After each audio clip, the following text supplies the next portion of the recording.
Guys fishing time guys ಇವತ್ತು fishing ಮಾಡಕ್ಕೆ ಬಂದಿದ್ದೀವಿ. ಟೈಮ್ 4 ಗಂಟೆ ಆಗ್ಬಿಟ್ಟಿದೆ ನೋಡಿ ಗೈಸ್. ನಂದು ಫ್ರಾಗು, ರೀಲು, ರಾಡು ಇದನ್ನೆಲ್ಲ ಫುಲ್ಲು ಎಕ್ಸ್ಪ್ಲೈನ್ ಮಾಡೋಕ್ಕಾಗಬೇಕಾದ್ರೆ ಕಾಮೆಂಟ್ ಮಾಡಿ. ನೆಕ್ಸ್ಟ್ ಇದ್ರ ಬಗ್ಗೆನೇ ಫುಲ್ಲು ಎಕ್ಸ್ಪ್ಲೈನ್ ಮಾಡಿಕೊಡ್ತೀನಿ. ಈಗ ಫಿಶಿಂಗ್ ಮಾಡೋಣ ಬನ್ನಿ, ಟೈಮ್ ಆಗ್ಬಿಟ್ಟಿದೆ.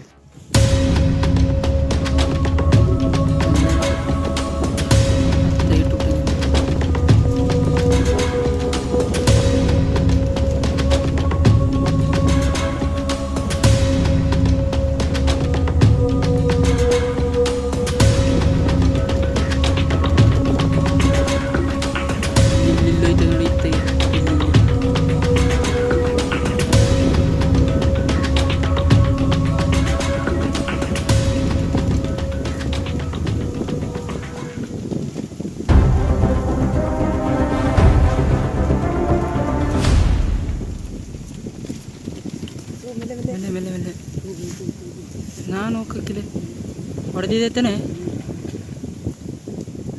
ವಿಡಿಯೋ ಮಾಡ್ತೇನೆ, ಕತೆ ವಿಡಿಯೋ ಇದೆ.